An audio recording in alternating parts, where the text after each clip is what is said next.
Olá, estamos começando mais um episódio do Contabiliza PharmaCast, este projeto da Contabiliza Pharma que tem por objetivo desenvolver o setor farmacêutico com conteúdo de qualidade.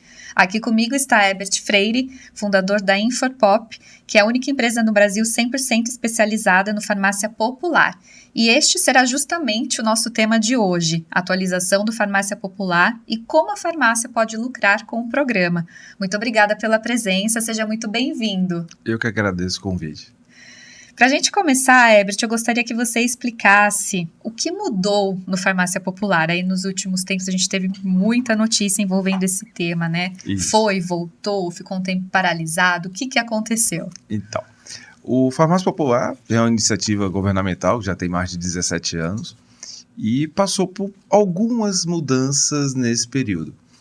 Mais recentemente, com o novo governo, ele voltou a credenciar novas drogarias, o que estava paralisado desde 2015.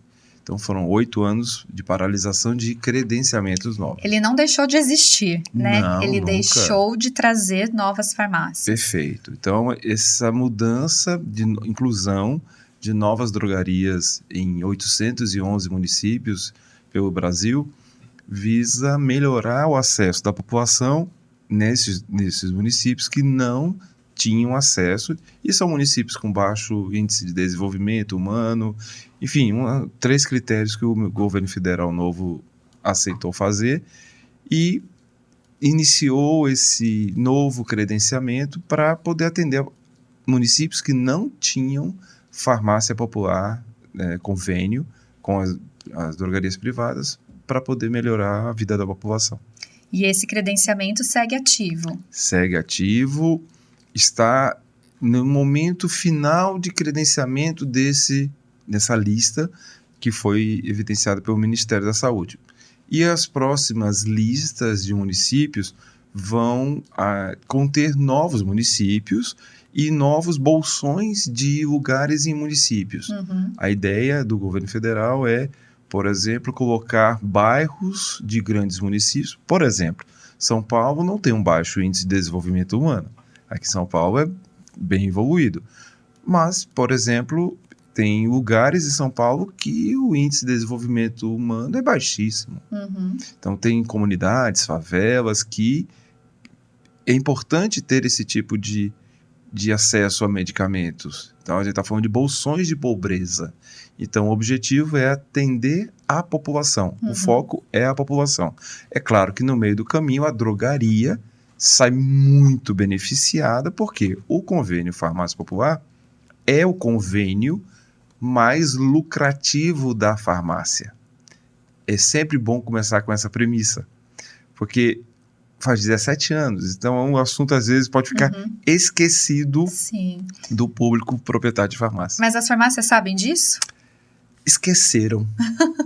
Então vamos lembrar, gente, vamos lembrar, ó. Convênio Isso. mais lucrativo. Exatamente. O passo a passo de convencer o proprietário de farmácia que o Farmácia Popular é o convênio mais lucrativo, ele fica fácil com 30 segundos. Porque eles esqueceram, e é claro que precisa de estratégia.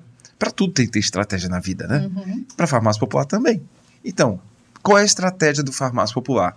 É só o usuário do Farmácia Popular chegar, pedir o produto, pedir o medicamento e ir embora? Não.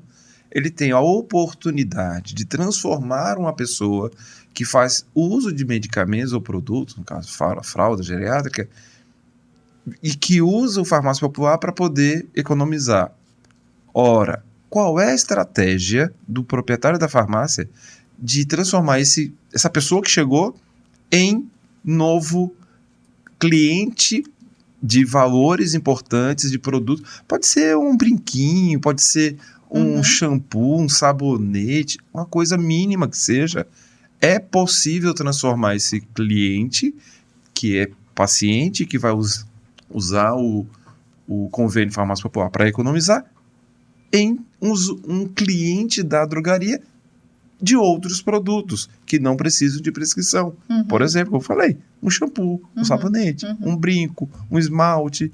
E muitas vezes a farmácia não faz a indicação, né, para o paciente. Isso. E se o paciente pode comprar, digamos assim, ele acaba não pedindo também o benefício, né? A farmácia, como eu disse, está se esquecendo de ter uma estratégia. A estratégia é simples. O nome pode falar estratégia, pode parecer uma coisa de outro mundo. Só a Drogasil, a São Paulo, a Pague Menos tem direito a ter estratégia. Não, estratégia é você querer atravessar a rua de um lado para o outro, você tem que ter uma estratégia. Na farmácia, você tem que ter estratégia para o farmácia popular em transformar um paciente que chega em cliente de outros produtos da farmácia. Como? Primeiro, treinando constantemente os funcionários da farmácia, dizendo que isso é possível. Porque se o proprietário já colocar na cabeça dizendo que não consegue, acabou a estratégia. Então ele tem que ser convencido que isso é importante. Ponto um. Ponto 2. Eleger alguns produtos que são considerados razoáveis daquele público comprar. Eu não estou falando só de público de baixíssima renda. Porque, por exemplo, tem alguns produtos, o Forxiga em especial, o PMC dele é 220, dependendo do estado. O governo paga 86,40 e o paciente paga a diferença. Ora, quem pode pagar 220, só que o governo pagando 86 vai pagar ainda 120, 130 reais. Uma pessoa que tem esse dinheiro para poder pagar no medicamento, tem dinheiro para comprar outras coisas de melhor valor agregado. Sim. É tão óbvio. Então, tem que sair de trás do balcão, pensar um pouquinho, entender qual é a estratégia que vai fazer para cada persona que chega à farmácia. Sim. Tem esse que tem dinheiro, tem o outro que tem pouco e tem o outro que tem menos, um médio. Então tem que ter uma estratégia para cada tipo de cliente, cada persona, que é o nome mais coerente hoje. Sim. E ainda tem muita gente no Brasil que não conhece, né, o farmácia popular ou que confunde com as farmácias de preço populares, né? Muita gente. E gente esclarecida. Muita gente.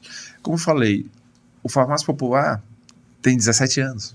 Então passou por várias fases e o governo federal ele não faz propaganda do farmácia popular. Então acaba se esquecendo e deixando mais para só olhando os probleminhas, as características de regra, que, como é dinheiro público, tem toda a razão de ter regramento. Se a gente exige transparência do político, a gente tem que entender que a gente está lidando com o dinheiro público, tem que ter também total transparência. Então tem regra. E ficar reclamando de regra, o brasileiro adora reclamar de regra, né? E aí esquece a lógica.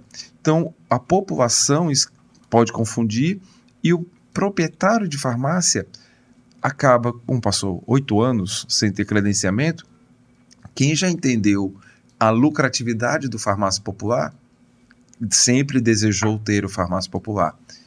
Porém, quem ainda não teve acesso à informação de que é o convênio mais lucrativo, fica pensando, isso aí deixa para depois e acaba não recebendo informação qualificada para entender que o farmácia popular é altamente lucrativo e é totalmente diferente das farmácias populares, com preços populares, né?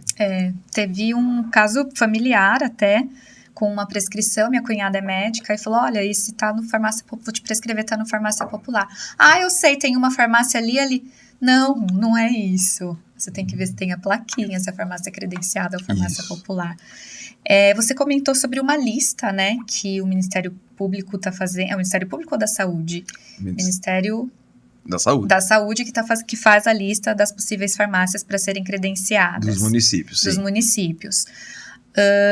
Aí os municípios vão e procuram para fazer o credenciamento, é isso? Mais ou menos. É o Explica seguinte, pra gente. Na regra atual, o governo federal atual falou o seguinte, são 3 características, alta pobreza, baixo índice de desenvolvimento humano, conhecido como IDH, e o governo municipal ter feito aceitado o convênio dos mais médicos.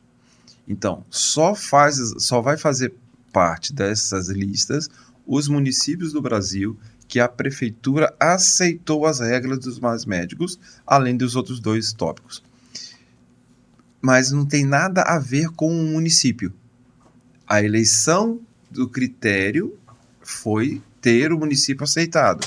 Porém, quem tem que cumprir as regras de credenciamento e solicitação do credenciamento é a drogaria privada. Nada tem a ver com o ministério, com a prefeitura. Sim, daí a drogaria vai no programa, no É site tudo online agora. e faz a solicitação. Mais ou menos. Na realidade, ela tem um link público do Google que é disponibilizado e faz o upload de todos os documentos e aí envia para o Ministério da Saúde. Isso tudo está disponível no site do Ministério da Saúde. É tudo muito nesse assunto é tudo muito transparente. O método agora é assim. Anteriormente pegava toda a documentação, fazia impressão, reconhecimento de firma, autenticação em cartório. Hoje, praticamente, isso deixou de existir, porque é tudo online, você faz o upload de todos os documentos. Alguns têm a necessidade de reconhecimento de firma, da assinatura, mas ainda assim você faz tudo digitalmente. E aí, coloca isso submisso ao Ministério da Saúde, e eles vão conferir detalhadamente, até as bordas dos documentos são conferidas. Realmente é muito detalhado a conferência. Então, tudo ok, é encaminhado para credenciamento. A lista de municípios, essas 811 cidades, é bastante grande, né? O Brasil tem 5.570 municípios, e essas 811 cidades elencadas nesse primeiro momento é um número bastante grande. Cada cidade 2 vagas, ou seja, foram 1.622 vagas. Mas até bem pouco tempo, somente 51 vagas tinham sido completadas. A dificuldade de juntar documentação pelo empresariado, principalmente em cidade pequenininha, não é pouca coisa. Então, a lista, a quantidade de vagas existe, 1.622, mas só pouco mais de 50 vagas foram completadas até agora. Muito bom, muito obrigada por ter vindo, por aceitar o nosso convite e compartilhar essas informações tão importantes. Tá bom. Obrigada. Eu que agradeço. Obrigada a você também pela audiência. Até o próximo episódio.